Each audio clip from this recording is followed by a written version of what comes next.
Welcome back to the Autoblog Podcast. I'm Greg Migliore. We've got a great show for you this week. Plenty of cars that we've been driving, everything from the Ram Rebel to the Range Rover, the original one, let's put it that way. We've also tested the Honda CR-V, the Cadillac Lyriq, the Acura Integra, and the Honda Civic hatch in sport touring trim. We will spend your money. And with that, I'll bring in senior editor for all things up and down the West Coast, as well as our reviews, James Riswick. Welcome back. Thank you. All right. A lot of cars to drive here. I think it makes sense to start off with the Ram Rebel. You drove that primarily off-road. Initial impressions? Yeah, so I really did drive it. A very rock-strewn trail here in California, just outside of Big Bear, which is about 2 hours east of Los Angeles in the mountains. And so what the Rebel is, there's the Ram Power Wagon, which is the ultimate off-roading truck. Basically what the Rebel is it subtracts some of the Power Wagon's hardware, because a big part of the Power Wagon is its like insane articulation off-road, and that's allowed and that's made possible by softer springs, a disconnecting front sway bar. It also has a front locker on it. Those are not on the Rebel. By having firmer springs in particular, that allows it to have substantially more towing capacity. So it's about 16,000 versus only about 10,000 for the Power Wagon, which is more like a 1,500 level towing capacity. So it's more of a heavy duty truck than a rock crawler. That said, it's still, a perfectly, it's still a pretty significant rock crawler in its own right. I was crawling rocks in it. But it's also like a colossal truck. So you are limited by the trails you can go on. I mean, it's kind of perfect for desert trails because you're not really like meandering around trees as much because there aren't that many giant trees. So that's what the Rebel was, and is it how much more capable was it in this terrain than a Tremor? I don't know. I didn't have one there. To be perfectly honest, I'm not a big off-roadist. So it's a pretty significant truck. One thing I will say though is like, because of those firmer springs, I'm thinking, and the lack of disconnecting sway bar, it is probably not as comfortable as a Power Wagon. And also, I have the Ram 1500 out there, and the difference in ride quality between a 2500 and a 1500 Limited is just staggeringly different. The Ram 1500 is more like that Range Rover, honestly, than it is its 2500 Rebel sibling. I am more of a Power Wagon person than a Ram Rebel. I just like the kind of meat and potatoes elements, the authenticity of what the Power Wagon is. But you bring up the Range Rover, which I believe you drove to this test drive. That's a pretty comfy way to get acclimated for, a day of, testing with your fellow auto journalists. Yeah, I knew I had to drive 3 hours out to where this event was in Pioneer Town. Did not know it existed. It is kind of as described. It's an old Western town, like an hour north of Palm Springs. So I was like, I need to drive the Range Rover. Let's get it that week. That'll be nice. And it was nice. That car is just gorgeous, especially after you've been rattled and shaken and jostled and had your head smashed repeatedly against the B-pillar because I sit so far back in the truck off-road. It was pretty nice to get into the Range Rover after that and have the massaging seats and just everything that car's just butter. Everything's just like smooth, like a knife through butter. Steering and throttle and brakes and the suspension and everything is just new Range Rover. Very, very nice. I liked it too. I ended up doing the first drive of it earlier this year. Mine had the copper sort of paint, if you will, the bronze colored paint. Mhm. I think we drove similar vehicles, right? Because you had a first edition as well, right? Yeah, I had the gold one though. So we both had the first editions, but and then we each had the kind of signature designs of them. I think there's a white version as well for a signature design, but that was like what the design or the colors and materials team kind of put together as like their ultimate vision of what it is. And we talk about styling a lot in cars, and kind of making it interchangeable with design, but at least in like styling has like, you have the design, but then styling is really like what colors and the trims, and like in the fashion world, styling would be like, oh, what purse you put with that dress, not like what does the dress look like, if that makes any sense. So like in terms of styling of this Range Rover, it is just impeccable. Like you have this gold matte paint on mine. It photographed beautifully, and it looks, for a gold car, which could be pretty kind of crass and tasteless, it just drips with class. It looks really great. And the interior is beautiful, lovely. Like they really just had thoughtful, really well done materials in that car. Mix of black and white, or like white, creamy leather, and then you have kind of this like pinkish oak trim in it that's just beautiful. Really, really well done.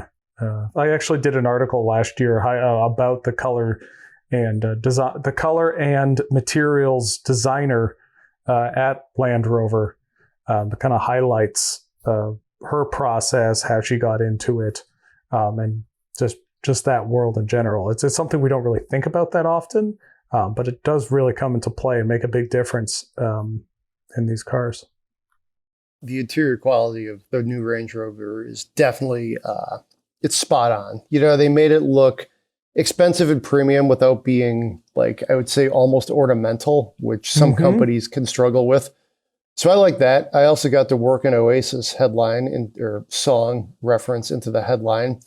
I colored or compared the color to champagne, which I haven't had any champagne in a while, but yeah, I think that could describe how this looks a little bit. Maybe I need to do some more first class flying, I guess, where they give you a little flute of champagne or something when you get on the plane. I don't know, but handsome vehicle for sure. And that twin turbo V8 is obviously great. Pretty strong. It's a BMW engine, if I recall. Yeah, it is. But it doesn't sound or feel like a BMW engine. They really have. It sounds like, I'd say it sounds like a Jaguar. It's kind of cheesy to say that a Jaguar engine like purrs, but it kind of does. It's like this rumbling purring, like the old supercharged V8s of Jags. And it kind of sounds like that. It doesn't. They've really done a lovely job.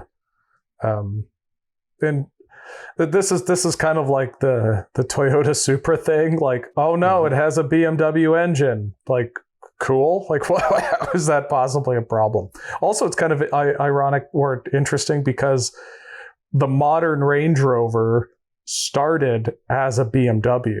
So like that turn of the century Range Rover that kind of reinvented the entire Range Rover brand and itself is a kind of an iconic design that everything thereafter was built upon. That was done in the BMW era, and that car, that SUV had a BMW V8 in it, and even its electrical architecture was related to a BMW 5 Series. All the Range Rovers that came after, and even Land Rovers, were not related to it because of that, because they got sold to Ford during its development. So little trivia there for you folks. I think BMW owes, Land Rover here, considering they actually probably deserve a little more credit for their management of Land Rover than perhaps Ford does. I mean, neither one of them were particularly good stewards of the brand in the long run, but hey.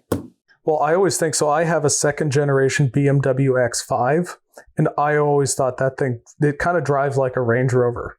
Like I think, and then I've never driven the original X5, but if it's, if there's any sort of similarity, BMW, Range Rover rubbed off on BMW a bit, at least in that era for their SUVs. And even like a BMW X7 today, the way it drives, specifically with that air suspension, feels more like a modern Range Rover and drives more like it than some like classic BMW feel. Even down the other thing, the Range Rover has the tailgate. It has the split like little tailgate that flips down, and then you have to do the lift gate. Well, the X5 has the exact same thing, same era. I refuse to believe that's a coincidence. I think someone had the same idea and put them on both, and they've both had them ever since. All right. Well, while we're talking about SUVs, let's step down a little bit to a more mainstream vehicle, the Honda CR-V. I drove the hybrid. Which one did you drive? I guess I drove both, but I specifically drove the hybrid more. I was on the first drive, so I just briefly drove the turbo. Night and day. Like turbo's fine. The turbo's actually a really strong engine in terms of both power and fuel efficiency, but it has that CVT. And anytime you say, but it has that CVT, we're always going to end up with, and as such, it's not very appealing. But a key difference for this new hybrid, it's a little more powerful than it was before. But the big difference is drivability for this generation. And what they've done is, so Honda's hybrid, how do I explain this without completely going into the weeds? So Honda's hybrid system is different than Toyota's and different than Hyundai and Kia's in that the electric motor primarily drives the wheels. The only time the gas engine is connected to the wheels is in a constant cruise on the highway. That's the only time. So when you accelerate from a stop, you're just going, it's only the electric motor powering it. The gas engine is simply sending power to that motor, or as well as the battery is. So because of this, the standard to this date, the Honda motor, you would put your foot on if you really gunned it, the engine would just kind of like drone, because it's not really a CVT, but it kind of sounds like one, because it's just the most efficient way for gas and acceleration is just to rev the engine, to put as much power into that electric motor as you can. But, no one likes listening to that. I don't like listening to myself doing that. So what they've done with this is they've actually they're artificially pausing the engine to make it seem like it's shifting gears.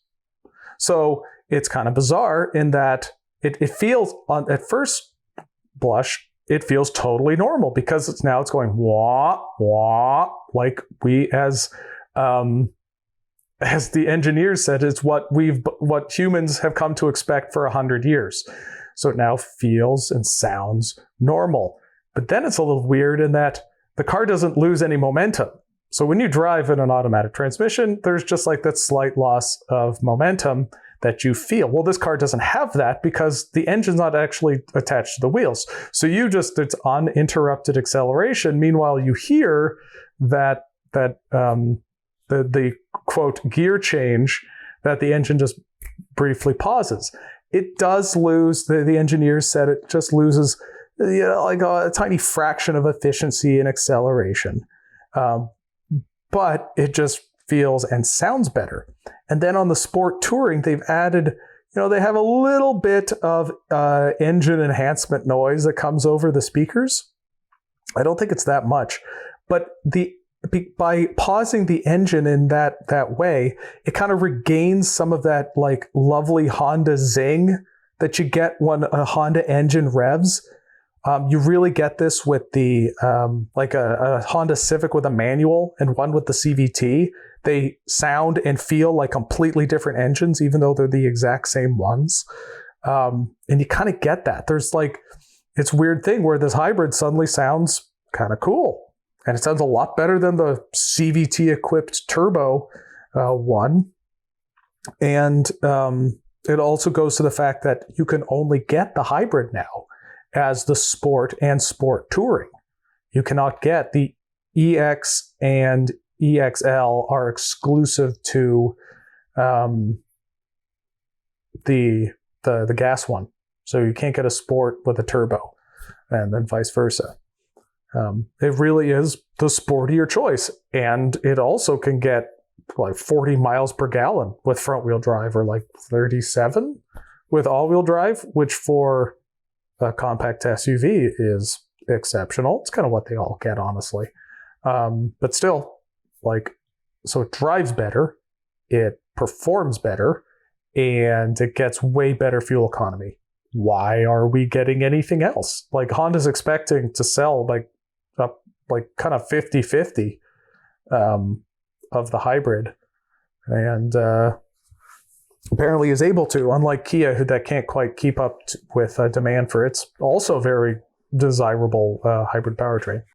I think it's a big step forward too, as far as the interior and the exterior design. I think Honda has gotten a little boring with the CR-V. I've always liked how it looks, especially amongst some of its perhaps even more boring competitors. But I thought they really found a sweet spot, kind of in the mid-teens here, if you will.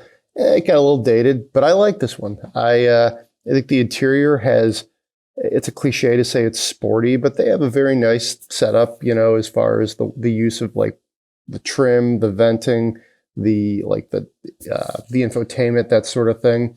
So I only drove it for about probably 20 minutes, 25 minutes, but that immediately struck me as hey, they've definitely freshened the place up. They've done some remodeling, as you would expect. And I think that's important in this segment. You've got to really have a good interior that it doesn't have to be amazing, but it can't be offensive or even feel cheap. And I thought it felt pretty good. So yeah, I would say that the CR-V interior has always been pretty van-like, going back to the absolute beginning. It was always very open. Even it had the open floor in between seats up until I think the most recent generation. And it looked van-like, and as such, it always kind of had this very family appliance feel to it.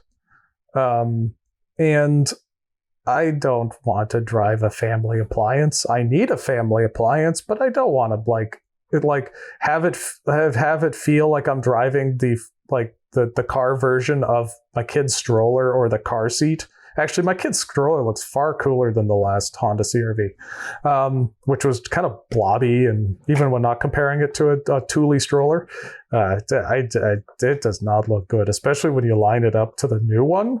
The new one's a little longer, but it sure looks to me like it's just because they made the hood longer, which generally evens out the proportions of it. It's just more squared off, more athletic. I think it's more in keeping with the 90s kind of Honda aesthetic. And it really works for me. As you said, the interior looks fantastic. Between that and what Mazda's doing, you do not need to have some blah utilitarian cabin anymore. Actually, the Nissan Rogue is also really nice. Actually, it's hard to think of one that isn't at this point. So well done, everybody. Bravo. Although I will say this, the stroller comparison, strollers have gotten so bougie lately that, sometimes it's tough for the auto industry to keep up. We had a City Mini GT that had an amazing off-road suspension. We still have it. We just don't use it anymore. But I'm telling you what, you need to go through the park. That stroller had you covered. Let me put it that way. Yeah, you did all the ones with the little that you spent it's $100 more to buy the one with a little bit of brown leather on the handle. Hard eye roll. Meanwhile, you tried to fold the thing, and it's gigantic and isn't really well engineered. But hey, it has some brown leather on it. It's funny though, that also applies to the car business, right? Yeah. You spend a little extra money to get a little bit of brown leather on the door handles or something. Yeah, no kidding. I digress. Speaking of design, the Cadillac Lyriq is all about design. I drove that, again, probably for about half an hour. It was a fairly short drive. Was very impressed with it. I drove it like basically the day after the Cadillac Celestiq was revealed. So it was kind of it was cool to feel the parallels between the two. They were designed about the same time actually. And, the big difference is the Lyriq is a mainstream crossover aimed at premium buyers. They're going to try and sell a bunch of them. It's what keeps Cadillac's bottom line going. Whereas the Celestiq is a $300,000 Rolls-Royce fighter, if you will, that's like 18 feet long. Most people probably won't be able to afford the Celestiq, but for about 60 grand, you could get into a Lyriq. And I think you get a lot of the, the aura, if you will, of where Cadillac is going with its design. So, inside and out, I liked it. It, it definitely captures some of that sort of design language that Cadillac's going for. I think they've had some of that momentum with the CT4 or the CT5. This turns it up even more. It's almost like where Cadillac was 10 years ago when the CTS was just so hard edged, if you will. But this, I think, is classier than some of that too. Check out the pictures, the grille. I really like that. It's also an LED light show inside and out because that's Cadillac's move basically. Drove pretty well. It's a cliche. It has a little bit of that car vibe, but it's not too, it's obviously not super sporty like a CT4 would be, but it also doesn't feel like some dowdy SUV that you're trundling through the roads in and feeling kind of sad that this is what you have to drive. It's fun to drive. I think it could be a fairly, sporty station wagon if given a different stance and given a different sort of suspension calibration. It's electric, of course. This is another Ultium product. But yeah, this is one of the more promising Cadillacs I've driven in a while. I think Cadillac has actually rolled out some pretty good products.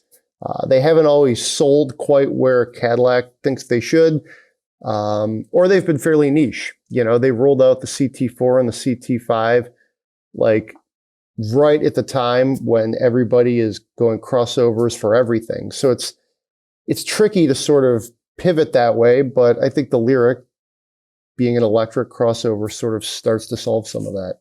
So I don't know. It sounds like it's on your list of things to get into, James. Yeah, I think I credit Cadillac for trying to finally go their own way and not try to for the better part of 20 years now. They've been trying to beat BMW. Mm-hmm. So this just seems like a so much more authentic.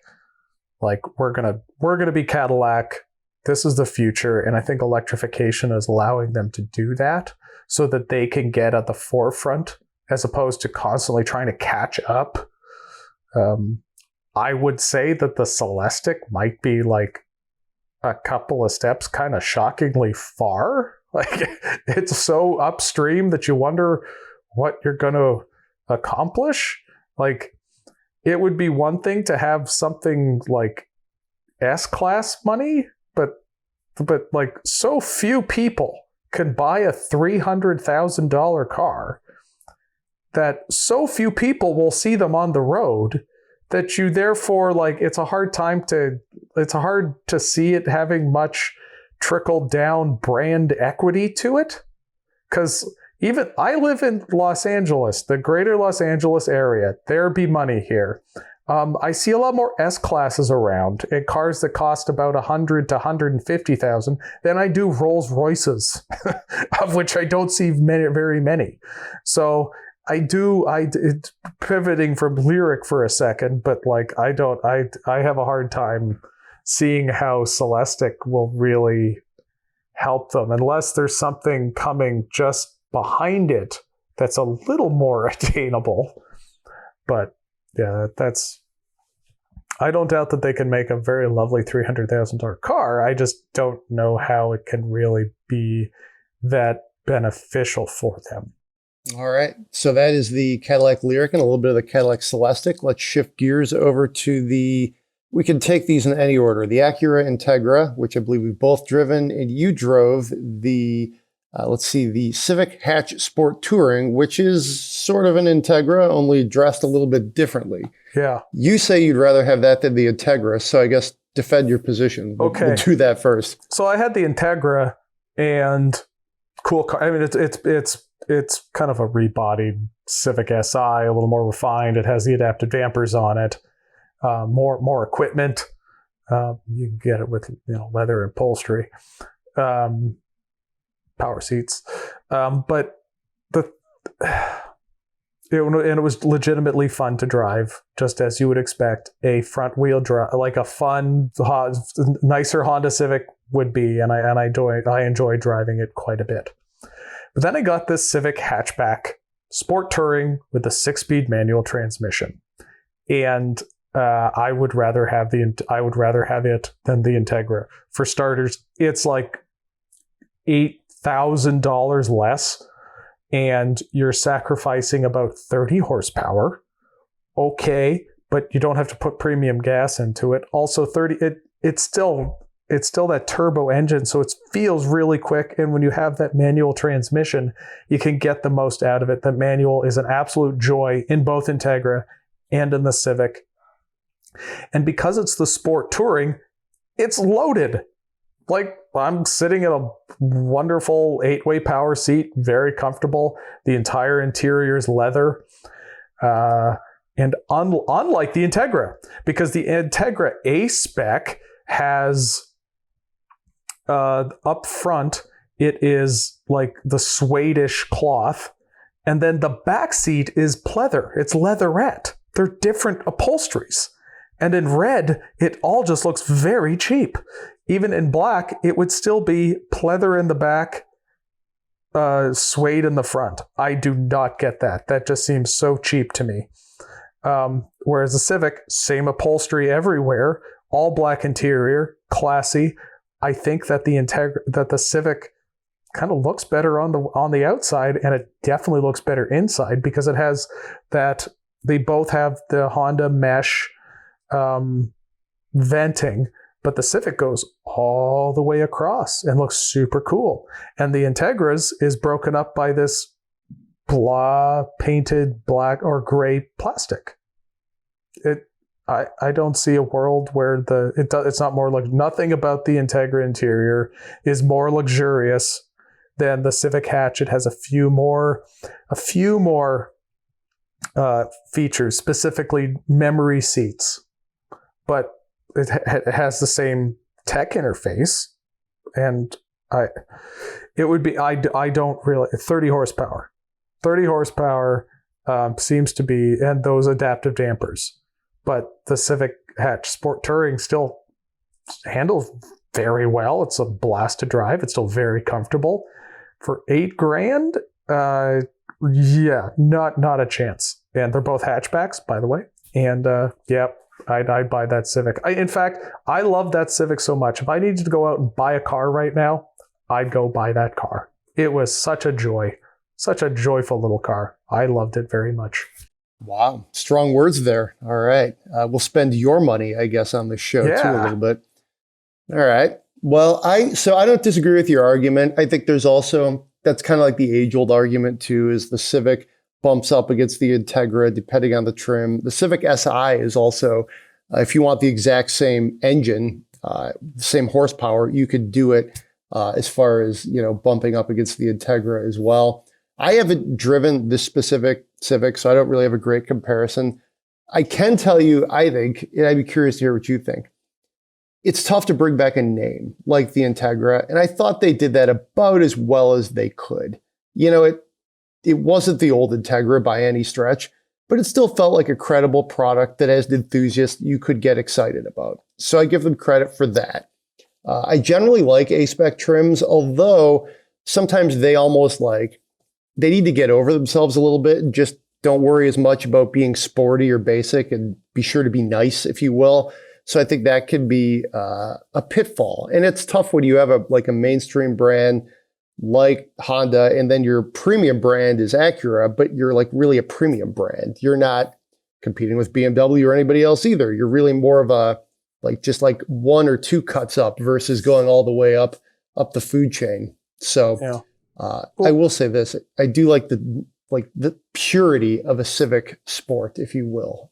So yeah, the other thing is like versus so bring in Civic Si here. So okay, that also has the engine, but part of the Integra's appeal is its extra refinement over that Civic Si, and the Civic Xi, I think it's a little tacky. This is a car that you can get an orange and electric blue, yet the interior is always red. Sorry, that doesn't really go. And then speaking of mismatched back seat and front seats, yeah, the Civic Si's front seats are red with some kind of like this mesh-like material. The back seat's just plain Jane black cloth. Same deal. And like what I don't get why this. I guess they could say, oh, we're trying to be designy, but when it's so differently, like the upholstery quality is so different, it just reeks of like bean counting. And this, again, Civic Hatch doesn't have that. It is a classier car than the Civic Si, and I'd rather have that and save a bunch of money and, yeah, sacrifice some horsepower and still have a lot of fun and still enjoy like a well-rounded car. So I think it's better than both of them while we're at it. All right. We definitely have a strong defense of the Honda position here. All right. Cool. So that is our drive section. We have a rather lengthy spend my money, so we might as well get into it. It's a repeat customer, first of all. So thank you for writing back. Hayden in Minnesota. He wrote back in March 2017, a different time, a different place. Let's put it that way. First of all, so I'll kind of sum this up here. First of all, thanks for keeping the podcast going. Hey, thanks for listening. He's been listening for over 5 years and appreciates staying up to date. Let's see. He was featured back in March of 17, like we said. At that time, he was selling a 2000 Toyota Celica, and he ended up getting a 2008 Civic Si. There you go, James, a Civic Si. That's a cool car. There you go. Great car. He sold it in 2020. Probably made a little bit of, maybe didn't make a ton of money, but 2020, 2021, not a bad time to sell a car. Still isn't. It's a little rougher time to buy a car, though. Convinced he needed a larger vehicle, so what did he get? A 2011 FJ Cruiser. That's an even cooler car. I love that thing. I like the FJ Cruiser. That was a fun one, I love that thing. For a while there, that was like the coolest thing, the most fun car that Toyota sold. Even to drive. Wasn't even close. Yeah, go on. I think with the onset of electric vehicles, I think an electric FJ Cruiser would be very spot on. Yeah. I think that's a good time for it. All right, so let's see, where were we? It's up to almost 200,000 on the clock. Extremely reliable, of course it was, but it also drinks gas and has a terrible on-road characteristic in driving manner. Fair. I mean, of course it does. Yep. Can you imagine like an 11-year-old off-roader that was designed to be rough and tough back then? It's probably like driving a brand new Toyota 4Runner. Hey-o. All right. I continue on. Budget for a new vehicle is $12,000. Oh, I should mention he has a 1988 Toyota Supra with a Lexus V8 swap. Sure. That I use for weekend drives. This is a great letter, right? Yeah, that's great. All right. Now, somehow he manages to drive this around northern Minnesota, okay, and have to get to work before the roads are plowed. So again, he's looking for a daily driver. All-wheel drive is preferred. Could probably get by with front-wheel drive if it's the right car. I will say this, if you live in northern Minnesota, I think you're entitled to get all-wheel drive. A lot of times we tell people, no, just get snow tires, it's fine. I don't know. When you live that far north, you can get all-wheel drive if you want. You don't have to really explain that. Hatchbacks and wagons are the preferred style. Definitely don't want a crossover. This is daily driver. Would prefer it to be an automatic, as he has the Supra with the manual. Realize the perfect car is probably an older Outback or Forester, but he's generally opposed to Subarus, as there's so many of them in Minnesota. Also fair. If you think it's the right car, he might consider. So here's the short list. Volvo V50 all-wheel drive, Lexus IS 250/350 with all-wheel drive, Lexus CT200H, that's an interesting one, Mazda 3, Toyota Matrix, or the Mitsubishi Lancer Ralliart Lyriq Sportback. As you can tell, he's got an affinity for sort of the weird and abnormal cars. He definitely is into things that you don't see every day. His current favorite in the leader of the clubhouse is the Lancer Ralliart, which is interesting. And that is about it. That's the letter. He's going to be at SEMA on Friday and is just curious if anybody has any tips on how to get the most out of SEMA in one day. I've been to SEMA a bunch of times. We can get to that one. But let's start off with the spending his money. What do you think, James? Okay, well, the Lexus is blah. No, as I said, the CT200H. That no. The Matrix. You can talk to Byron about that because he owns a Matrix. That's true. The Lancer Ralliart. That's interesting. I remember that Lancer. Cut. I didn't drive that version. That's a wacky pants car. So if you want that, that's fine. I can't say I love that Lancer. I guess it was better than every Mitsubishi that come after it, but the Volvo V50, that's a cool car. That's a very cool car. That interior is one of the coolest interiors of the last 20 years. That outside, it still looks great. It's very enjoyable to drive. If you can find one with a manual, that's a lovely car. It was the same platform as the Mazda 3, as well as the second generation Ford Focus, which we did not get. So I always said that car drove like a Mazda 3 with everything wrapped in marshmallow, which I kind of considered a good thing. So if you can get one of those, cool. And also the Mazda 3 on there, that's good. I'm not a fan of the big happy smiley one, but otherwise, so my off the wall suggestion here. And I'm not saying this like outside, like just theoretically. I'm directing you specifically to a car located in Middleton, Wisconsin, which I'm guessing is decently close to you. It's a 2010 Saab 93X. Wow. Okay. Yeah. So it's all-wheel drive.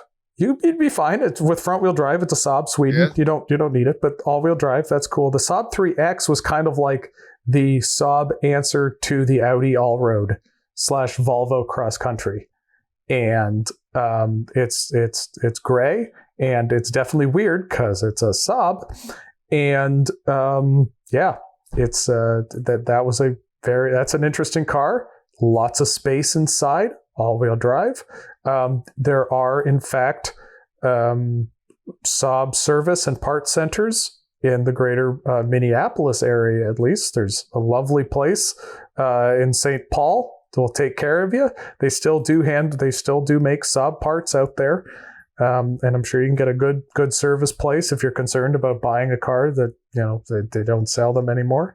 But that was a solid car. Oh, by the way, its asking price is $12,205 from a private seller. So yeah. Saab 93X. That's a neat car. Okay. Wow. That is definitely a deep cut. And that's, you're talking about a deep cut out of question that is filled with a lot of B-sided sort of elements here. But that'll work. So I'll go a couple different ways here. One is Volvo V50. It's all-wheel drive. It's a Volvo. It's a wagon. I think you're going to like that. I realize you're trying to play with about $12,000, so you're not going to go get a brand new vehicle.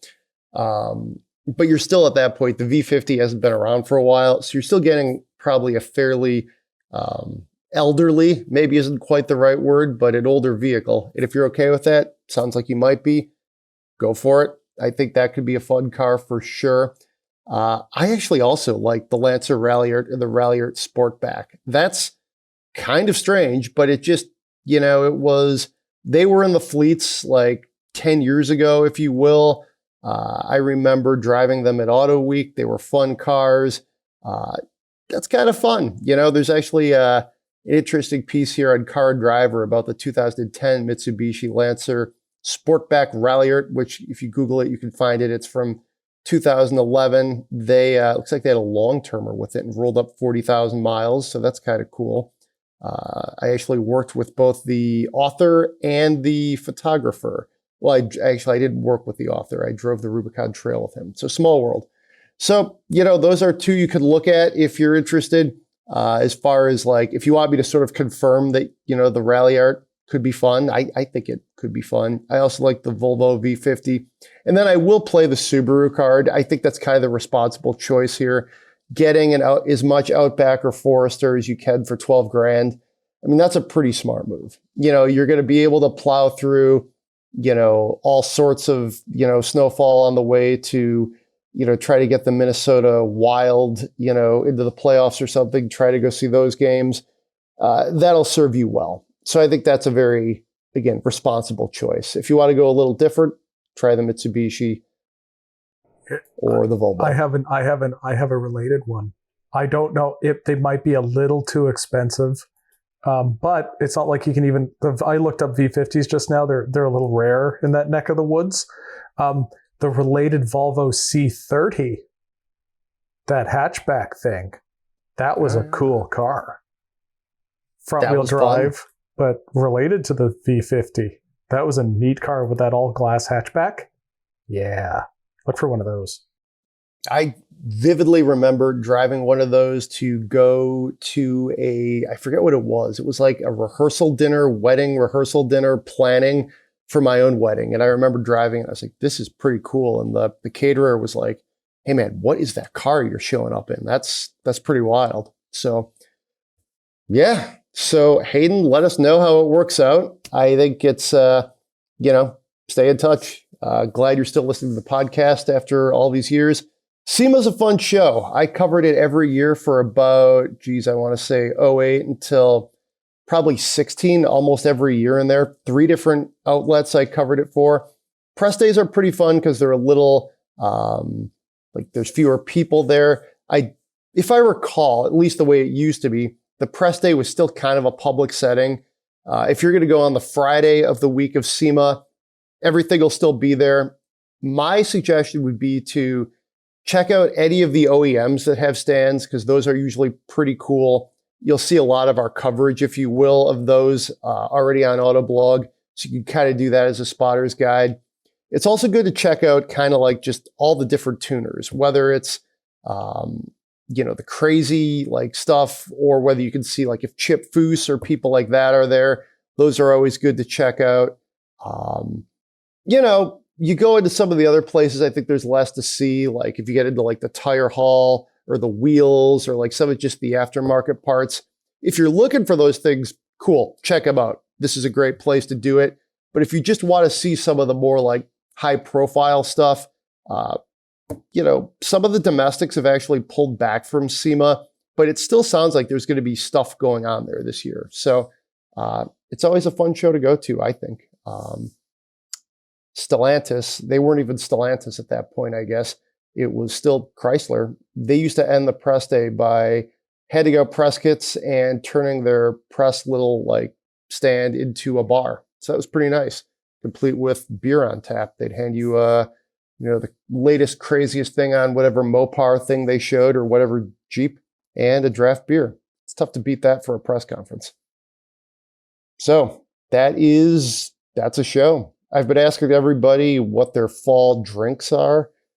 James, is there a beverage you are concocting? I don't know. NyQuil, a little raspy. Yeah, if you haven't noticed, I've felt better, folks. No, my bar is still not constructed yet. I have moved to California, but I am not yet living in my house.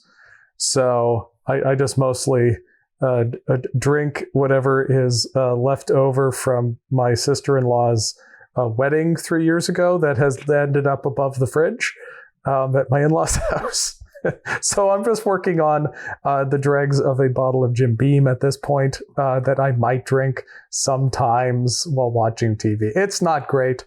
My bar game has gone down significantly, and all of the beer that I smuggled, not really smuggled, you could totally completely come down with, there's no problem bringing alcohol across state lines, but it's fun to say you smuggle it. When I moved from Oregon, I brought like a lot of beer with me that I know I wouldn't be able to buy here. So that's in storage waiting for its rightful home. in the beer fridge. Funny you should ask. All right. Well, that is definitely, this has been a little bit of a deep cut show. That is a deep cut right there. Usually I get people talking about whatever brewery they've been breezing into and, getting a new flavor or something for fall. I've gone nowhere. The dregs of a bottle of Jim Beam. All right. Good luck with that. I have been drinking gin and tonics with some Griffin Claw gin. If you are in the metro area, you probably like Metro Detroit area, you probably like the brewery Griffin Claw. We actually used to do video shoots there. So I always like to make it my business to grab a bottle of gin from there when I need some. So if you like gin or you like this podcast, please give us 5 stars on Apple Podcasts, Spotify, wherever you get the show. Send us your Spend My Monies. That's podcast@autoblog.com. Be safe out there, and we will see you next week.